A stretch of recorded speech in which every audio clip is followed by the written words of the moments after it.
मैं सबसे पहले बधाई दूंगा अपने उन सभी कार्यकर्ताओं को। मैं बैठे बैठे भी देख रहा था और खड़े होकर भी देख रहा था। एक बार चश्मा लगा कर देखा, एक बार चश्मा उतार कर भी देखा। सभी कार्यकर्ता इसमें मुझे ज्यादातर सब नए चेहरे दिखाई दे रहे हैं। इन नए चेहरों को मैं प्रणाम करता हूं, आपको बधाई देता हूं, धन्यवाद देता हूं। और यहाँ पर हमारे सहयोगी 3 विधायक हैं, मेरी विधानसभा में हैं। मैं इनका भी बहुत बहुत साधुवाद के साथ अभिनंदन करता हूँ। बहन गुलाब देवी जी ने बहुत अच्छी तरीके से सारी बातों पर चर्चा कर दी। पूर्व वक्ताओं ने भी बड़ी विद्वता से आपके सामने विषय रखा है। बोलने को कुछ शेष तो नहीं है, फिर भी धन्यवाद देते हुए आज आप उस कार्यक्रम को आए हो जिस कार्यक्रम में जिस महान व्यक्तित्व ने व्यक्ति जन्म लेता है, जन्म लेने के बाद कुछ कार्य करता है, कर्म करता है, उसके किए गए कार्यों का इतिहास बनता है। उस इतिहास पर पीढ़ियां चलने का काम करती हैं। ऐसे डॉक्टर भीमराव अंबेडकर जिन्होंने इतिहास बनाया विषम परिस्थितियों में, जिन्होंने अस्पृश्यता का डंक ऐसे जैसे बिच्छू डंक मारता है वैसी वेदना सही उस महान व्यक्तित्व का जन्मदिन, उसका कृतित्व संपूर्ण देश में आज भारतीय जनता पार्टी एक 10 दिन का अभियान लेकर मनाने का काम कर रही है। डॉक्टर भीमराव अंबेडकर,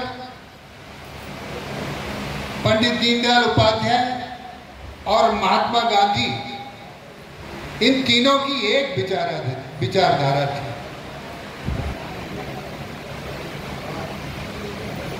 तीनों की विचारधारा क्या थी? महात्मा गांधी जी ने कहा, एक भजन दिया, रघुपति राघव राजा राम, पतित पावन सीताराम। यानी रघुपति राघव राजा राम भगवान जो पतित है। पंडित दीनदयाल उपाध्याय ने कहा, जो गांव के अंतिम छोर पर खड़ा है, जो शोषित है, पीड़ित है, दलित है, उपेक्षित है, जिसकी कोई बात नहीं सुनता है। डॉक्टर भीमराव अंबेडकर ने कहा, गरीबी एक सामाजिक बुराई है। जो गरीब है वो एक सामाजिक बुराई है, गरीबी नहीं होना चाहिए। और गरीब की कोई बात सुनता नहीं है। इस बात को डॉक्टर भीमराव अंबेडकर ने झेलने का काम किया था। यही महात्मा गांधी जी ने झेला। ये पंडित दीनदयाल उपाध्याय जी ने कहा, उस दिन सच्चा प्रजातंत्र आएगा जिस दिन गांव के अंतिम छोर पर खड़ा व्यक्ति, जिसे घर बैठे न्याय नहीं मिलता है, जिसकी बात नहीं सुनी जाती है, जिसको कोई सम्मान नहीं करता है, उस दिन सच्चा प्रजातंत्र आएगा जिस दिन ऐसे लोगों को घर बैठे न्याय मिल जाए और उनकी बात सुन ली जाए। आज वो अवसर आ गया है। आज उसी श्रृंखला में आपको बुलाने का काम किया गया है। मित्रों, सभी अभी कांग्रेस का इस प्रदेश में पूरा राज्य रहा। जो कांग्रेस, बड़ा दुख है, राहुल गांधी संविधान की किताब चुनाव में लाल किताब दिखाते थे कि भारतीय जनता पार्टी 400 सीटें इसलिए चाहती है कि ये संविधान में परिवर्तन करेगी, ये आरक्षण खत्म कर देगी। इस कुप्रचार से हमारी सीटें कम हुई। जो सीटें भारतीय जनता पार्टी को जीतनी चाहिए वो सीटें नहीं जीती गई कि भैया भारतीय जनता पार्टी को हराओ जो हमारा आरक्षण खत्म कर देंगे। अभी बहन जी ने कहा आरक्षण किसने दिया? आरक्षण महात्मा गांधी जी की व्यवस्था में था। आरक्षण की संविधान की रचना डॉक्टर भीमराव अंबेडकर ने की। पंडित दीनदयाल उपाध्याय ने उसको आगे ला जाने का काम किया। लेकिन कांग्रेस ने डॉक्टर भीमराव अंबेडकर को एक बार नहीं दो बार चुनाव हराने का काम किया। महाराष्ट्र से एक हिंदू सभा के नेता ने सांसद पद से त्याग पत्र देकर डॉक्टर भीमराव अंबेडकर को लोकसभा में भेजा। तब उन्होंने कानून बनाया।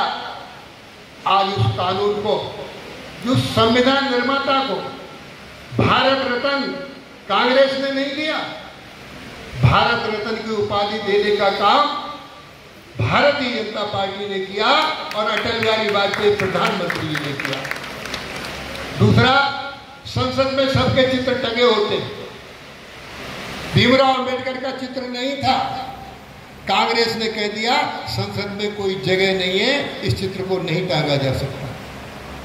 जब भारतीय जनता पार्टी की सम्मिलित सरकार थी, अटल बिहारी वाजपेयी के प्रयासों से संसद में डॉक्टर भीमराव अंबेडकर का चित्र लगाने का काम किया गया। यह है भारतीय जनता पार्टी की सरकार का सोच। और मित्रों, इतना ही नहीं, भारतीय जनता पार्टी ने, जैसे मेरे पूर्व वक्ताओं ने कहा, जहां डॉक्टर भीमराव अंबेडकर ने जन्म लिया, जहां डॉक्टर भीमराव अंबेडकर पढ़ने गए, जहां डॉक्टर भीमराव अंबेडकर की मृत्यु हुई, जहां डॉक्टर भीमराव अंबेडकर का अंतिम संस्कार हुआ, उसको भारतीय जनता पार्टी ने पंचतीर्थ घोषित कर दिया। कितना अन्याय उनके साथ हुआ। ऐसा महान पुरुष जिसकी मृत्यु हो जाती है दिल्ली में, और कांग्रेस कहती है अंतिम संस्कार के लिए दिल्ली में जगह नहीं है, इन्हें बाहर ले जाओ, महाराष्ट्र में ले जाकर तब उनका अंतिम संस्कार किया गया। दिल्ली में नहीं हुआ।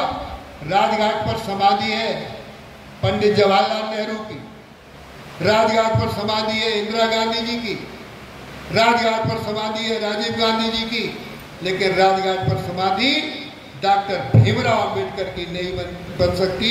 यह है उनके साथ अन्याय। लेकिन भारतीय जनता पार्टी ने बंबई में ले जाकर डॉक्टर भीमराव अंबेडकर की जहां अंतिम संस्कार हुआ, उसको पंचतीर्थ घोषित कर दिया।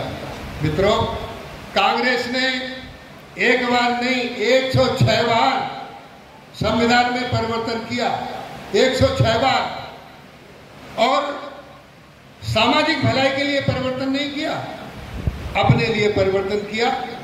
पंडित जवाहरलाल नेहरू ने पहला परिवर्तन किया, उनका कोई उस समय बहुमत नहीं किया, कानून बना दिया।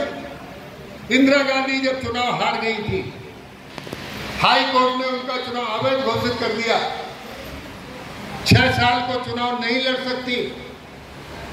इंदिरा गांधी को जब ये लगा तो 1975 में काला अध्याय, इमरजेंसी लगाकर, नेताओं को जेल में डालकर संविधान में परिवर्तन करते हुए कि अब लोकसभा का अध्यक्ष, लोकसभा का सांसद, लोकसभा राष्ट्रपति, ये सब न्यायालय की सीमा से बाहर रहेंगे।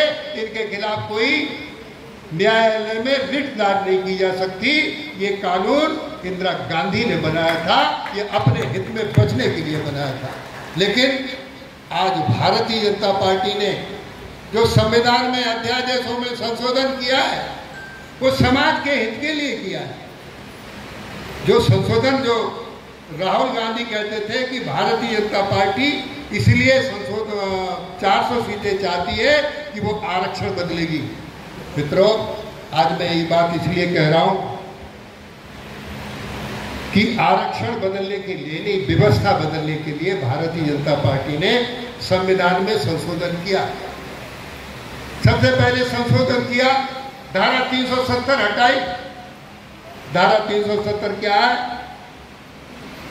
अटक से लेकर कटक तक, बंगाल से लेकर कश्मीर तक, कन्याकुमारी से लेकर कश्मीर तक भारत एक हो। मानव देश के प्रधानमंत्री माननीय मोदी जी ने कहा, एक भारत श्रेष्ठ भारत, आत्मनिर्भर भारत की परिकल्पना धारा 370 बदल कर की। आज भारत का कश्मीर भारत का अभिन्न हिस्सा बन गया।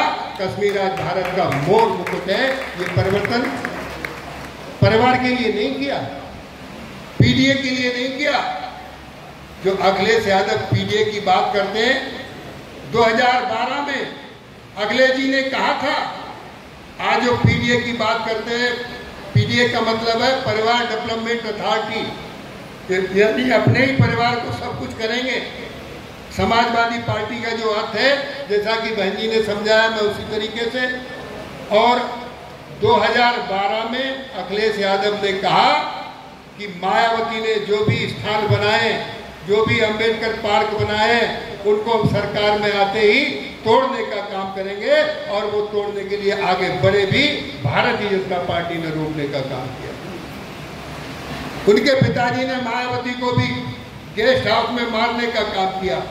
आज दलितों के वोटों के लिए जाटव का वोट कैसे मिले, आज ये जो नाटक करने का काम कर रहे हैं, उस नाटक का खुलासा भारतीय जनता पार्टी इसी क्रम में करने को आज आपको आमंत्रित किया है कि डॉक्टर भीमराव अंबेडकर के साथ विपक्ष में जो आज दल है, कांग्रेस, सपा और ये आलिया दलों ने डॉक्टर भीमराव अंबेडकर को बहुत कठिनाई पैदा की थी।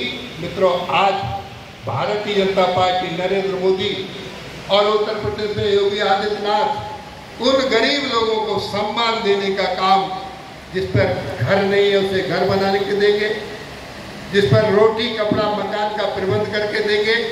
और दूसरा, राम जन्मभूमि जबरदस्ती कानून नहीं बना। हाई कोर्ट ने निर्णय लिया, सुप्रीम कोर्ट ने निर्णय लिया, अयोध्या में प्रभु श्री राम का मंदिर बनेगा। कानून से बना है, जबरदस्ती मंदिर नहीं बना है। यह भारतीय जनता पार्टी का न्याय का निर्णय। और ट्रिपल तलाक, 3 तलाक का मुद्दा भी कानून बनाकर किया। कोई ऐसा नहीं है जिसमें पति पत्नी में झगड़ा नहीं होता हो, और झगड़ा उन्हीं में नहीं होता है जिनमें एक मरा हुआ होता है, जीवित है तो दोनों में झगड़ा होता है। झगड़ा होने में ये नहीं है, मुसलमानों में जरा भी झगड़ा हो गया, नमक ज़्यादा पड़ गया तो पत्नी को तलाक दे देंगे। तलाक तलाक तलाक 3 बार तलाक कहने से उस महिला का इतना अपमान, इतना हलाला कर दिया जाता है कि वो जीवन जीने लायक नहीं रहती। ये 3 तलाक का मुद्दा ये था, जिसको भारतीय जनता पार्टी ने बदलने का काम किया है, कानून लाने का काम किया है। ये मुद्दा बनाने का काम नहीं है। तो मित्रों, आज भारतीय जनता पार्टी ने जो संविधान में संशोधन किए, वो सामाजिक न्याय के लिए किए। कांग्रेस ने जो संशोधन किए, वो अपने लिए किए, अपने परिवार के लिए किए। आज इस तरीके से जो भारतीय जनता पार्टी का जो सिद्धांत है, जो सम्मान है, आप सभी के लिए मेरा आपसे अनुरोध है कि आप सब लोग जिस तरीके से आज औला में अमन चैन है, अब संशोधन विधेयक लागू हुआ है। मैं आपको और बताना चाहता हूं, क्योंकि अभी समस्याएं आएंगी। पब संशोधन विधेयक क्या है? पब वो है, पब 2 तरीके का होता है। एक पब अलल खैर होता है और एक